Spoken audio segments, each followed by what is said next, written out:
Hey guys, so we're back on the chair and I'm finally sitting down to film this video that I've been wanting to film.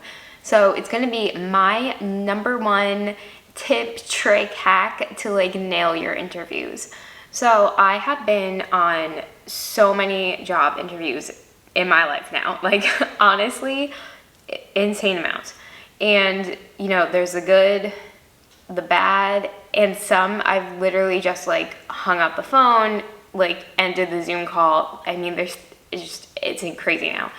And sometimes, here's one thing, it's right now the job market is insane. It's 2023, Q1 just ended and everyone is saying, oh, we're hiring, but they're not really hiring. And there's fake job postings, you're just getting ghosted.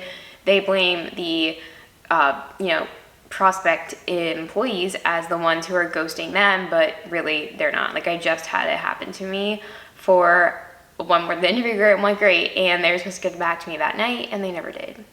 And I'm pretty sure I can suss out what the red flags were during that interview, which made them probably be okay, well, we're probably not going to get back to her if they ended up interviewing someone else who was at the same level as me and they didn't have those certain requirements or even just saying certain things, especially about the salary. So let's just start by saying, it obviously is going to depend on the field you're in. I am used to, and I'm speaking on behalf of remote interviewing for, marketing, office type tech jobs, right? So in person, I've only been on 2 in-person interviews in my life. Honestly, that's horrifying and scary. I don't know how people always choose to do that. That is very scary to do it in person. Usually, you're either going to get a phone call, a screening phone call from the recruiter, or you're going to have an actual a Zoom interview now with someone who's in the company, depending on how large the company is, right? So anytime I've interviewed with a larger brand or a larger company, they've had a recruiter, screen you first to just see if your resume really, is it probably caught their eye, and then they want to learn more from you because it's a lot easier to talk about yourself than it is to make that resume. But then if it's a smaller startup, you're gonna have I've interviewed with the CEOs of the companies and stuff like that because it's just they don't have an HR person. That's a red flag. If the company doesn't have anyone doing any type of HR, run. But basically the first part of the interview, they're going to be for some reason, and this bothers me, to let me know if this bothers you too. They're is this still a good time when you answer the phone, right? And they're is this still a good time? Well, obviously it's still a good time. If it wasn't still a good time, I wouldn't have scheduled it. I wouldn't have stressed out for the last 2 days and all of last night and all the hours leading up to this. It's so annoying, and it's obviously because no one really knows how to start these conversations. But then they're oh, do you have any fun plans for the week? Or depending on when it is in the week, oh, how have you been? Whatever. And sometimes the interview, I know right away it's not going to be a good interview if the person is they start okay, I'm going to tell you blah, blah, blah, this, that. They kind of structure out, they make it so corporate feeling, right off the bat. Or if that whole first correspondence of oh, how are you? What do you have planned for the weekend? Doing anything fun? Blah, blah, blah. If that kind of doesn't kick off right, it just feels awkward. I can guarantee you the rest of the interview is going to be not very good. So my number one tip, and this literally always works, and it always leads to either another interview or just you leave feeling good and you feel you got your points across, they understood you, whatever. You need to, the moment after that first transition happens, you need to make the interview a conversation. If it goes through everyone's if the recruiter, whoever you're interviewing with, starts making it very bullet pointy, you can tell they're just asking you questions that they're supposed to ask, and it is so you don't have any room to kind of get comfortable. It doesn't feel like you're talking to a friend. Honestly, just stop. Just stop right there. So recently I went on an interview And it was actually for like a SaaS company, and it was for a brand that I knew of. I knew this company for years now. Like when they first started, they do something for bloggers on like WordPress websites. And so I already knew like what they did, and I was like, oh, well, this might be something kind of interesting, easy, whatever. Not easy, but like part-time-ish, kind of whatever. First of all, the job on LinkedIn said it was mid to senior level, and then I found out that it was entry level. That's a whole other problem. But that first like step of like, oh, how are you? That kind of went off a little weird. I can say that I wasn't in a very good mood that day, but regardless, she was asking me questions. It got really like, I felt so uncomfortable on the call, and I couldn't flip it. Like you can feel it. You can feel the switch. It's like a mental switch where it's like you're talking to a friend instead of talking to this scary person you don't know. And you can kind of tell your story and you're relaxed. So the moment you can relax, it's like talking to this camera and you're talking to a friend. It just works so much better, and you're not freaked out. You can think clear. Your head is a lot clearer. You can already think of questions to ask them. You feel comfortable telling them your experience and your wants and stuff. Always remember your wants in an interview. And so that interview was just terrible, and I actually ended it earlier. I was like, you know what? I don't think this is the right fit. I said, I didn't realize this was entry level either. I don't know why you're interviewing me when I have 10 years of experience. That's another problem, and people are just trying to scam you, and they want like all this experience for entry-level jobs nowadays. Really weird and crazy and annoying, so they wasted my time. But yeah, so the other interview that I recently went on that went well, it was a phone call too, so it wasn't a Zoom or anything, so that it takes that stress out of like looking nice and stuff. And she just asked me like, oh, well, why don't you just, I kind of always force the conversation into talking about myself. So sometimes they tell you a little bit about the company in the beginning, or they're just gonna be like, oh, well, why don't you tell me like what your last position was or something like that. And I end up kind of taking that question and then just starting my entire history, because I can't really talk about my last position, because my last position, I'm currently doing that. I have my own business and brand online that I've been doing for 10 years. So I don't have like a position because I've never worked like corporately, So I end up just starting, oh, well, I started a blog back in high school, blah, blah, blah. And I honestly have my story like so panned out. Like it's so easy for me to talk about it, and just going through my entire like life's journey over the last 10 years. And by that time, I always throw in like more like, casual little quips and like little things that I just want them to know about me. And then that usually takes up a lot of time too. So as you can talk a lot, and let's say the interview was scheduled for 30 minutes and you take up like, I don't know, like 10 minutes, like just talking about yourself and stuff, that's good. And just kind of let them know your entire history, just walk through all your positions, whatever you've done, and make it so they don't have to ask you more questions. Give them as much information as you can. Obviously, you don't need to go into like the specifics, like, oh, when was a problem that you saw, like that kind of stuff. Like, just humanize yourself. So that's a good way to think about it. Humanize yourself and make it a conversation that you're having with a friend. And the moment you can do that, I promise you, the interview will go great, and you will leave the interview feeling good, and that there's hope for another interview, and that they'll get back to you, and that it wasn't a complete waste of your time. The other thing I want you to remember though, especially right now, is when you're interviewing, don't necessarily see it as a waste of your time if it doesn't go good, or if you just find out that it's just not the right fit for you, because the more practice you get interviewing, the easier it is. So everyone's like applying to everything right now, and if you're not, I don't know what you're doing, but you should just easy apply anything that you see that could remotely work for you. I say send your resume in, because you never know what's gonna actually, catch their eye. And I have such a problem with the more corporate websites and stuff where they make you, so let's say you're looking on LinkedIn, you see a job, you have to click apply, it's not an easy apply, you go onto another site, you have to make an account on some like crazy platform, and it's not like just like work for it, like it's not like the normal ones either.